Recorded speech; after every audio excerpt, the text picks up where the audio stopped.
Prosseguindo no estudo de história da igreja, vamos ao capítulo 6 do material didático, perseguição sob Trajano.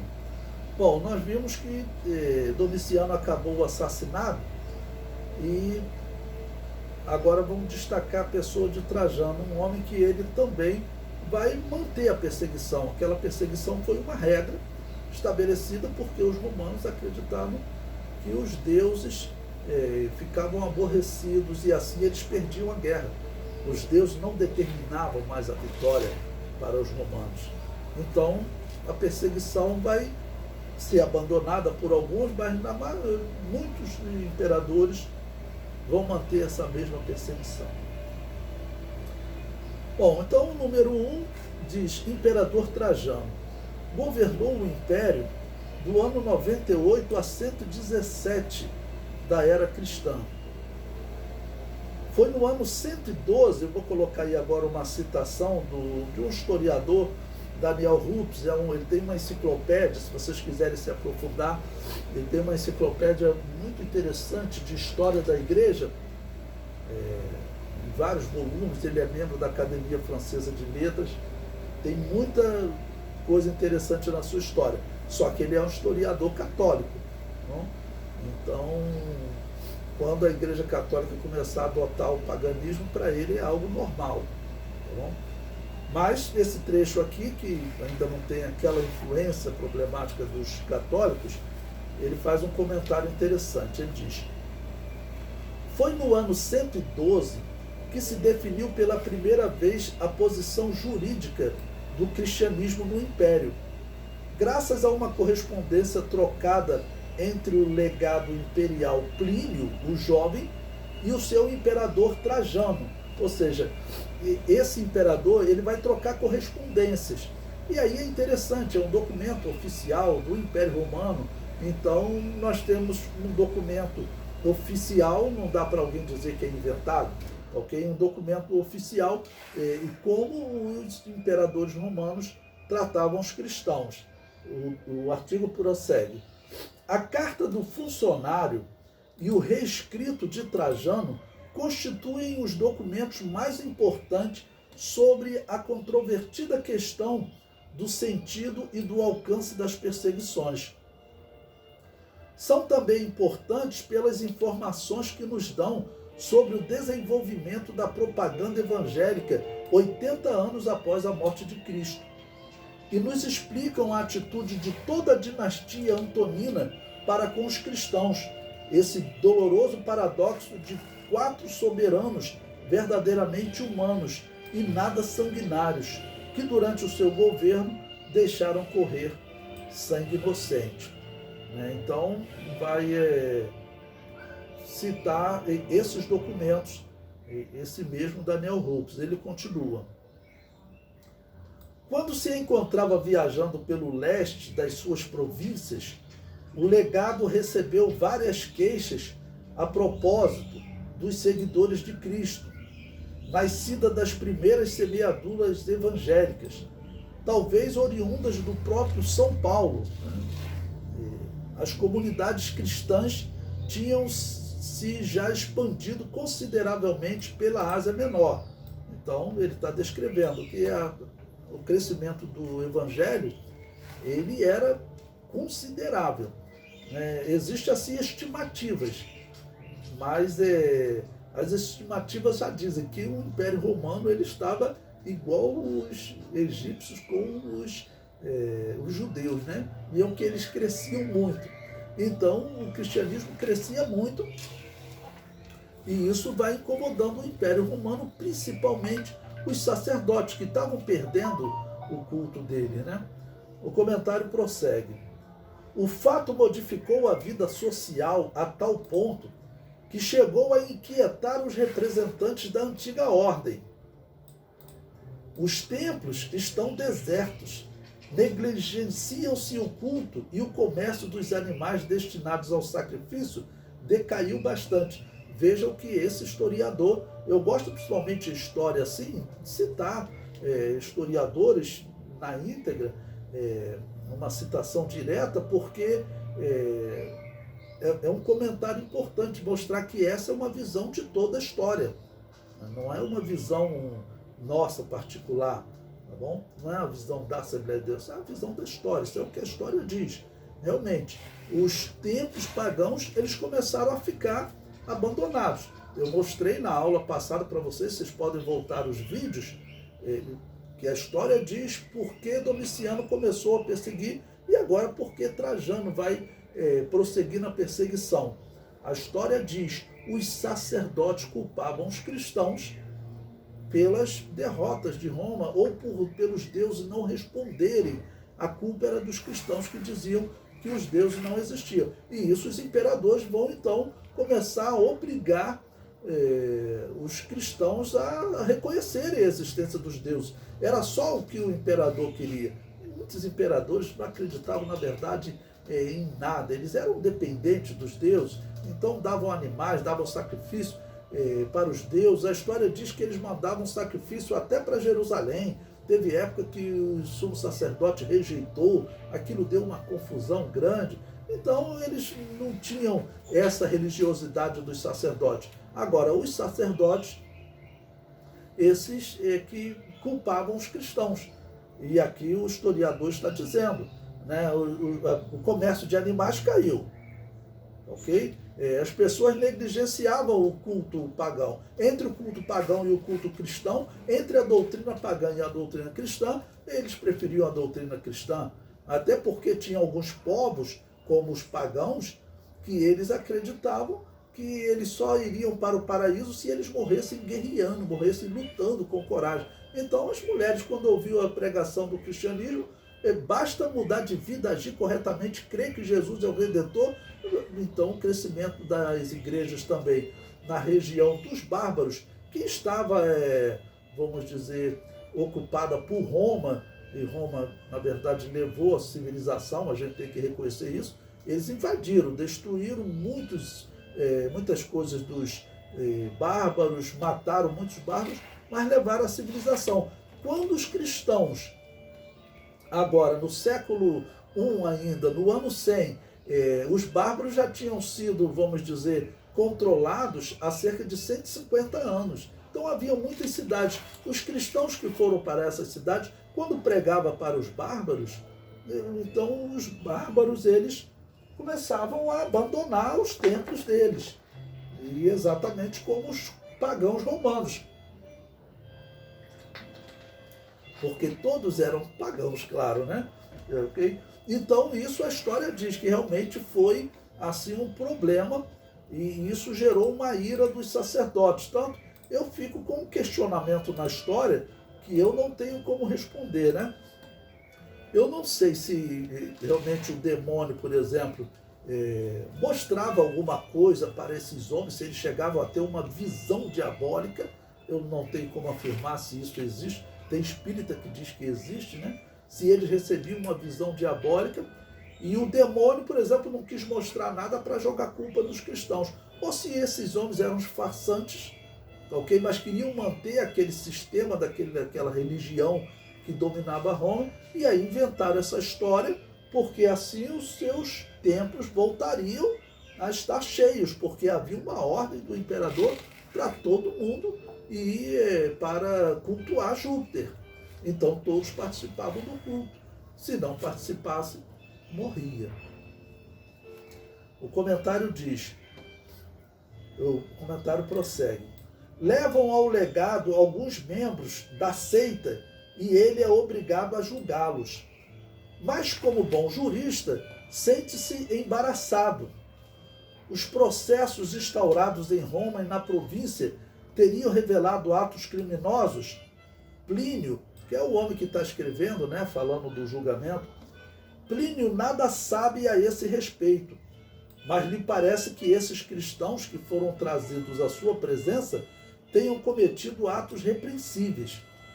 Todavia, conhecendo evidentemente a jurisprudência antiga e o que se seguiu, resolve explicar estritamente o princípio não é permitido ser cristão, ok?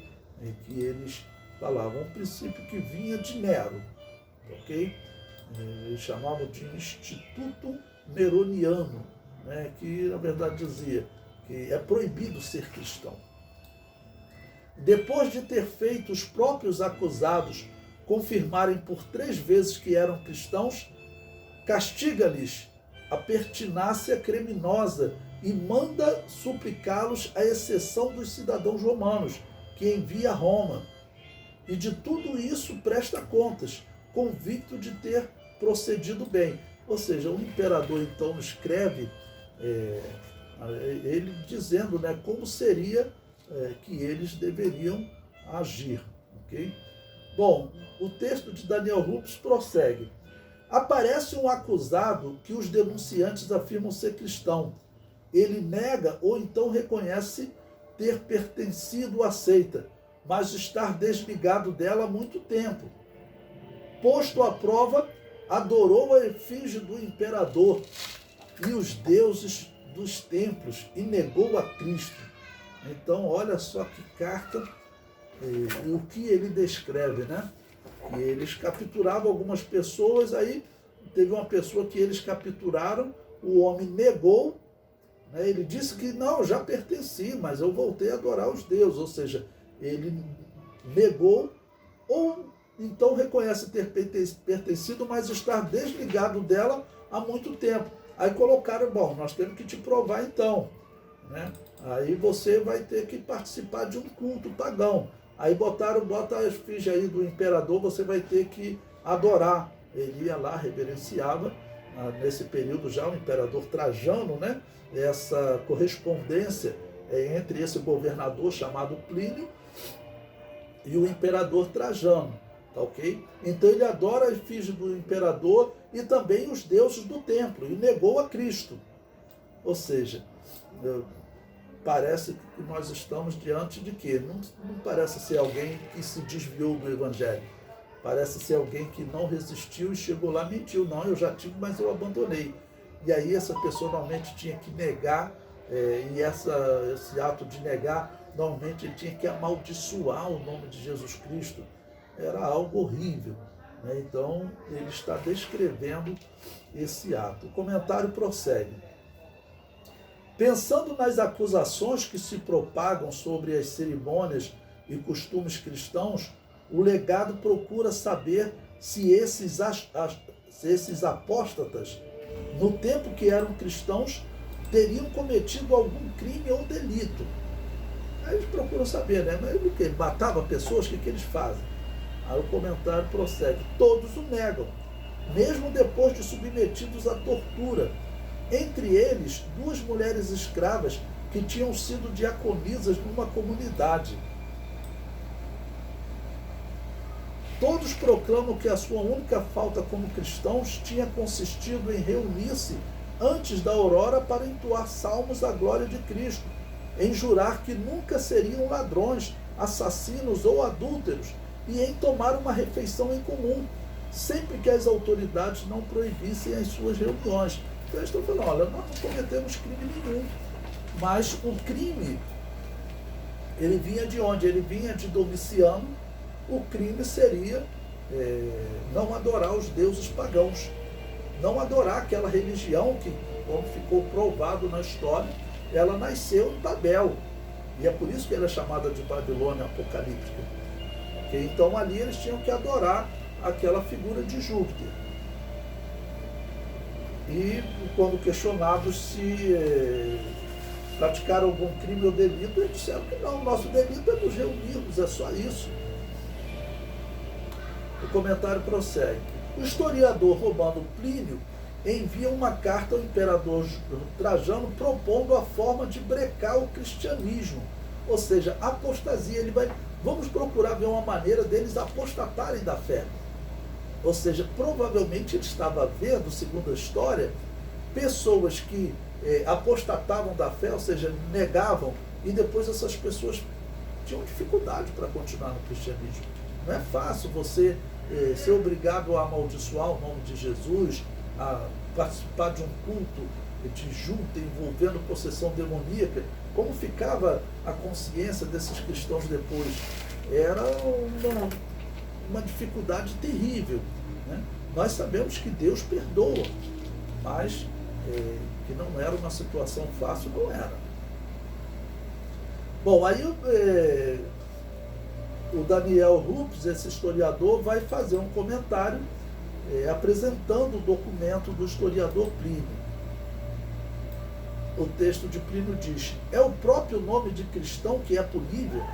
Nesse caso será necessário mandar para a morte não só aqueles que se declaram seguidores dessa doutrina, mas todos aqueles que se dispõem a renegá-la. E sugere claramente que uma política de clemência, incitando a apostasia, poderia ter muitos melhores resultados quanto à paz social e religiosa na província. E fala, se todos eles apostatassem desse cristianismo, haveria paz na província. E era um problema, porque eu contei para vocês, vou repetir, Constantino diz a história que ele tinha problema quando ele era general do imperador. Ele tinha problema porque quando ia para a guerra, eles tinham que fazer sacrifício de animais. E todos os soldados tinham que vir e reverenciar os deuses. E aquele soldado que ele trazia, você tem que reverenciar o Deus Júpiter, e ele não reverenciava, ele morria. Ou seja, a história diz que Constantino, ele não gostava porque ele acabava perdendo soldado. Mas que povo é esse que aceita morrer por esse Deus invisível e não aceita adorar esses deuses? O que há, vamos dizer, com esses deuses que esse povo não gosta? Então, essa é uma questão que terão imperadores questionando, e terão imperadores que perguntarão: nós temos mesmo que perseguir esse povo? Porque quando acaba a perseguição, um intervalo de perseguição, a história que nós temos é dos cristãos crescendo, se desenvolvendo no império, e os imperadores gostando do trabalho dos cristãos porque eram homens corretos, e a traição em Roma era muito grande.